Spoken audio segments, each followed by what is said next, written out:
मित्रांनो, मी active education YouTube channel मध्ये आपले स्वागत करत आहे। आपणासाठी एक महत्त्वपूर्ण आनंदाच्या बातमीचे स्पष्टीकरण करत आहे। तर चला आपला जास्त वेळ न जाता आपण आपल्या आनंदाच्या बातमीचे स्पष्टीकरण करूया। मित्रांनो, आनंदाच्या बातमीचे स्पष्टीकरण करत आहे। नमस्कार मित्रांनो, पुन्हा एकदा आपले हार्दिक स्वागत। आताच्या घडीची मोठी बातमीच्या संदर्भात शासन निर्णय निर्गमित। कोणत्या विभागाने शासन निर्गमित केला आहे? शासन निर्णयामध्ये कोणत्या बाबीचा समावेश केला आहे? या सर्व प्रश्नांची उत्तरे जाणून घेण्यासाठी हा व्हिडिओ खालील प्रमाणे स्पष्ट करीत आहेत। शासन निर्णयाचे स्पष्टीकरण खालील प्रमाणे करत आहे। शासन निर्णयाचे स्पष्टीकरण करण्या अगोदर आपण जर ऍक्टिव्ह एज्युकेशन युट्यूब चॅनलवर नवीन असाल तर चॅनलला लाईक, शेअर आणि सबस्क्राईब करायला विसरू नका। तर चला करूया शासन निर्णयाचे स्पष्टीकरण। निवृत्ती वेतनधारक आणि कुटुंब निवृत्ती वेतनधारकांना दिनांक 1 जुलै 2025 पासून 58% महागाई देण्याबाबत शासन निर्णय। वित्त विभाग यांच्या मार्फत हा शासन निर्णय दिनांक 26 फेब्रुवारी 2026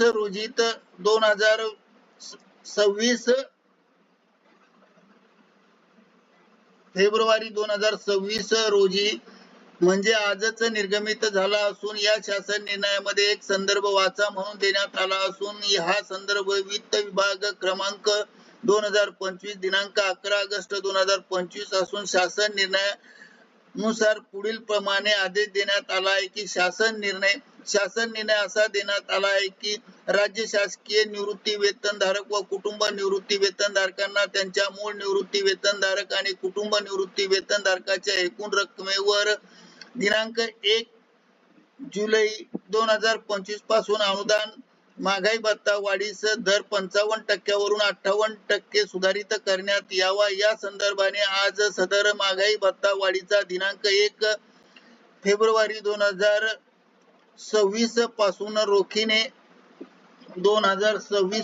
रोखीने देण्यात यावा असा आदेश दिला असून जुलै 25 ते ऑक्टोबर 25 या काळातील थकबाकी मार्च महिन्यात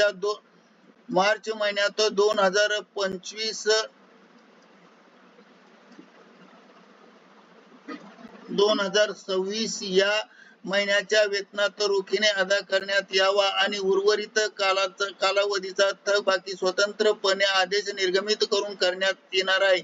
या वैयक्तिक प्रकरणी देय असलेल्या महागाई भत्ता वाढीच्या रकमेची परिगणना करण्याची जबाबदारी निवृत्ती वेतन संवितरण अधिकारी म्हणजे यथास्थिती अधिदान व लेखा अधिकारी, मुंबई कोषागार अधिकारी यांची जबाबदारी असेल। शासन निर्णय असे आदेश देते की ज्यांना निवृत्ती योजना लागू आहे अशा मान्यता प्राप्त अनुदानित शैक्षणिक संस्था तसेच कृषी विद्यालय आणि कृषी इतर विद्यापीठे व त्या विद्यापीठाशी संलग्न असणाऱ्या सर्व माध्यमिक अमाध्यमिक शाळा यामधील निवृत्ती वेतन व कुटुंब निवृत्ती वेतनधारक यांना वरील प्रमाणे योग्य फेरबदलासह लागू राहील। महाराष्ट्र जिल्हा परिषद व पंचायत समिती अधिनियम 1961 व 62 च्या अधिनियम क्रमांक 5 च्या कलम 248 च्या नुसार किंवा परंतुनुसार प्रदान करण्यात आलेला किंवा त्या संबंधाने इतर सर्व अधिकारांना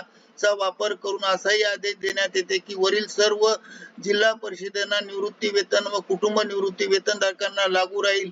या संबंधीचा सर्व खर्च परिच्छेदात नमूद केलेल्या निवृत्ती वेतनधारकांच्या निवृत्ती वेतनाने ज्या अर्थसंकल्पीय लेखा शीर्षकाखाली खर्ची टाकण्यात येतात त्या लेखा शीर्षकाखाली खर्ची टाकण्यात यावा आणि योग्य त्या लेखा शीर्षकाचा अंतर्गत मंजूर अनुदान भागवण्यात यावा आणि शासनाने वेळोवेळी निर्गमित केलेल्या निवृत्ती वेतनावरील महागाई भत्त्यांच्या देण्याबाबतचा सध्याच्या अस्तित्वात असलेल्या सर्व फेरबदलासह योग्य आदेश आता मंजूर करण्यात आलेले आहेत आणि महागाई भत्ता वाढीचा देखील हा शासन निर्णय निर्गमित केला आहे।